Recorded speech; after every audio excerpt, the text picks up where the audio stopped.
Eux, ils marchent par la foi et non par la vue. Mais moi, je vous conseille vivement de marcher par la connaissance scientifique et historique, notamment celle de nos ancêtres kémites, par les 5 sens et par l'intelligence. À vous, à Pierre.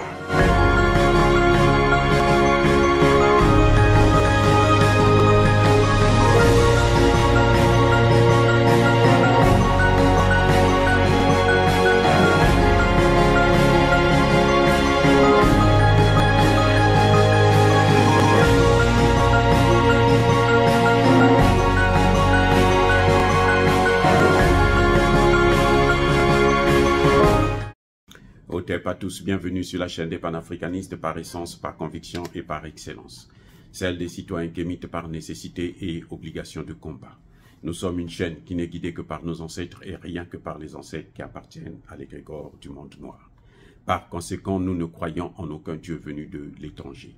Toutefois, cette vidéo n'est aucunement destinée à inciter à la haine ou à la violence, car nous menons un combat qui est d'abord et avant tout spirituel, intellectuel et démocratique.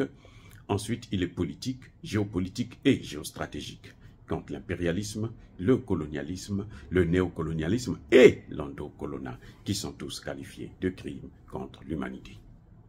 Nous menons ce combat sur la base du principe fondamental que nous avons hérité de nos ancêtres kémites, qui est celui de la Mahat, c'est-à-dire solidarité, vérité et justice. Vous êtes donc en droit de connaître la vérité et nous avons l'obligation de vous dire la vérité, rien que la vérité, afin que justice soit rendue au continent africain. Et ça, c'est notre modeste contribution dans cette noble lutte en faveur de la souveraineté, la dignité, la solidarité et l'unité africaine. C'est exactement ça que nous appelons le panafricanisme. Bien-aimés frères et sœurs, Tidiam Tcham, que les gens en Côte d'Ivoire louent, que les Occidentaux sont en train de porter à bout de bras en Afrique. C'est devenu comme un sauveur, un ange. Tidiam Tcham n'est pas un sauveur. Tidiam Tcham, c'est un dévastateur. Ah. Écoutez. De même, ils ont fait de, comment vous appelez, Alassane Ouattara, un grand économiste qui a travaillé à la Banque mondiale, qui a été gouverneur de la BCEAO, qui a fait de grandes œuvres. Et on le voit aujourd'hui, il est en train de dévaster l'économie ivoirienne. Ça prendra des années. Il faudrait peut-être 2, 3, 4, 5, même 6 mandats. Surtout s'il reste dans le CFA, là, pour sortir le Congo, dans la Côte d'Ivoire plutôt, dans la situation dans laquelle Alassane Ouattara l'a mise. Plus de 35 milliards de dollars de dette. Eh oui, il est le pays le plus endetté d'Afrique francophone. Et parmi les pays les plus endettés d'Afrique. Ça, c'est l'œuvre d'Alassane Ouattara. C'est un essai. On l'a formé dans leurs institutions, dans leurs écoles, et on l'a mis à l'œuvre. Quand il est venu à la Banque mondiale, et plutôt au FMI, c'est là que les Africains sont venus en masse, parce que le directeur général adjoint, chargé du département Afrique, c'était un Ivoirien. Les Africains ont couru. Mais les économies africaines, en les années 80, là, ils ont tout dévasté. Le même Alassane Ouattara, il a tout détruit. Aucun pays africain, notamment francophone, n'a pu résister. Toutes les économies qu'ils avaient, les petites entreprises et autres, les moyennes entreprises, ont tout liquidé, tout massacré, au nom des privatisations, au nom du développement, au nom de... Maintenant, ils sont en train d'amener Tidiam Tcham.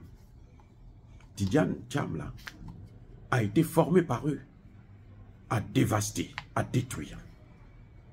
Il vient avec des beaux mots, des belles théories qu'il expérimente pour dévaster. Tidiam Tcham est connu quand il a été d'abord directeur exécutif d'une compagnie d'assurance, Freedom Acquisition Corporation. il est venu avec le concept de la décentralisation de la boîte d'assurance.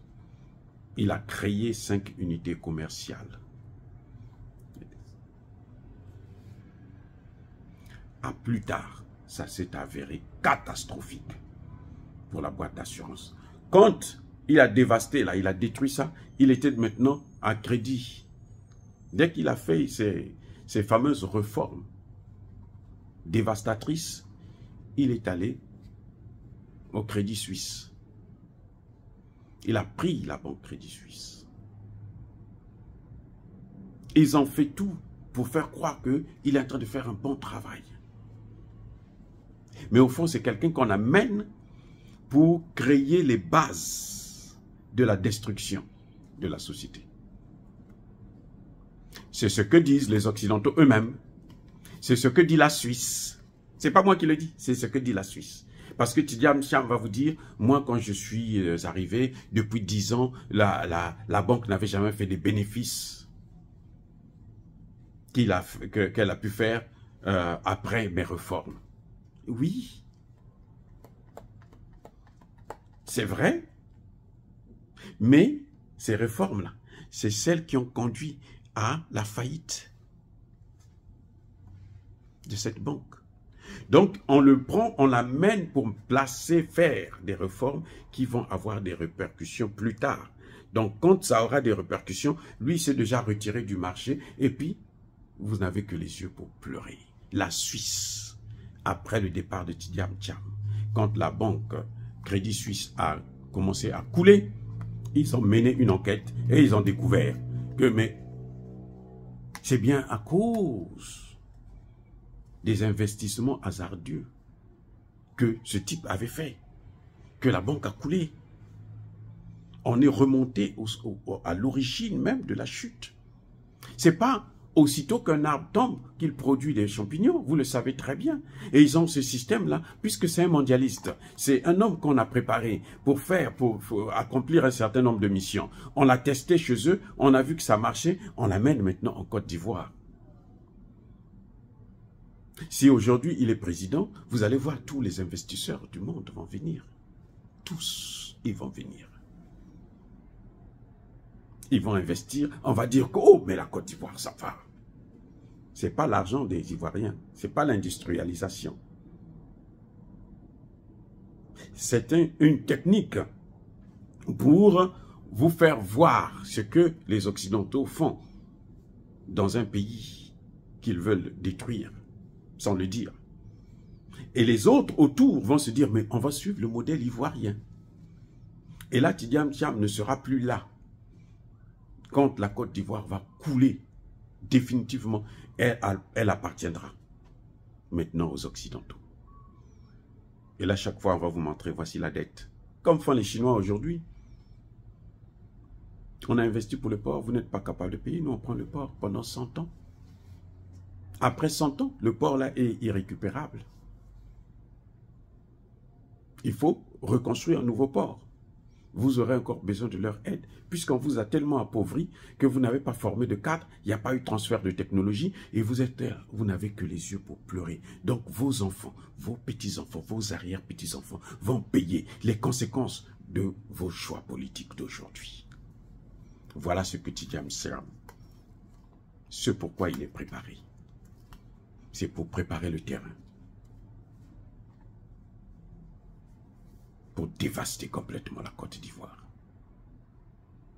Vous savez que Tidjam Thiam n'est pas un banquier?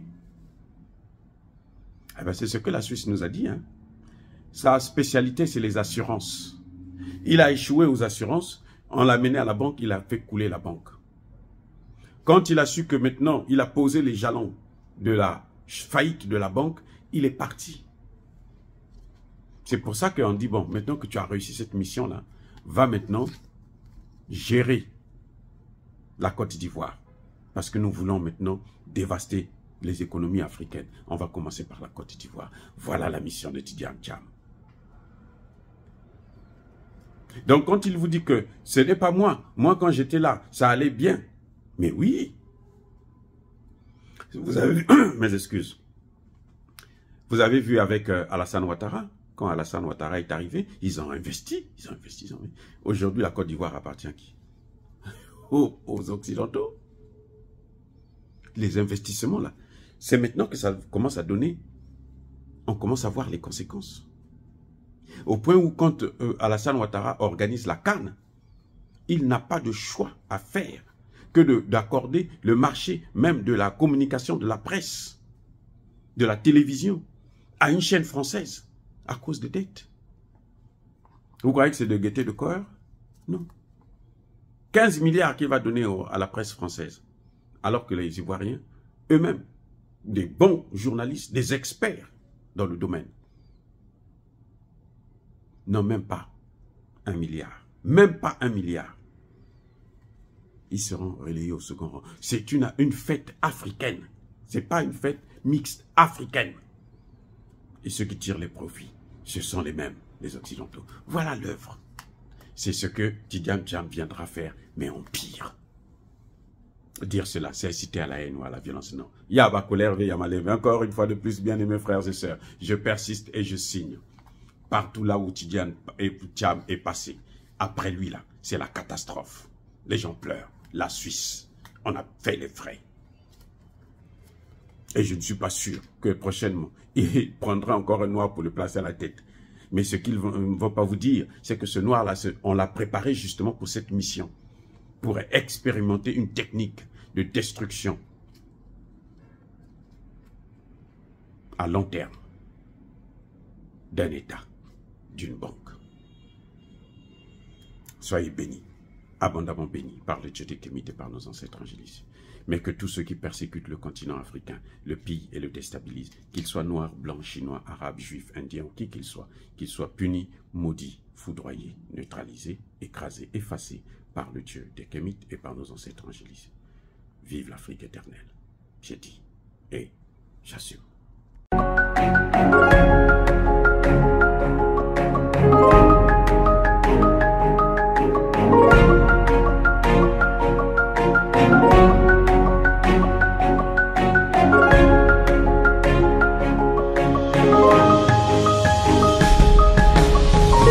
Bien-aimés frères et sœurs, vous connaîtrez la vérité et la vérité vous affranchira. Ça, c'est pas moi qui le dis, c'est la Bible qui le dit. Mais moi, je vous dis mieux. Vous connaîtrez la vérité historique, notamment celle de vos ancêtres kémites, et vous aurez une vision globale de ce que c'est que la vraie souveraineté politique. J'ajoute, vous reviendrez à la spiritualité africaine ancestrale et vous comprendrez les enjeux de l'indépendance économique. Et pour terminer, vous accepterez votre identité culturelle kémite et vous obtiendrez deux choses. La première, c'est la paix. La seconde, c'est le développement, à une condition. L'unité de toute l'Afrique noire, l'unité de tous les noirs du monde entier.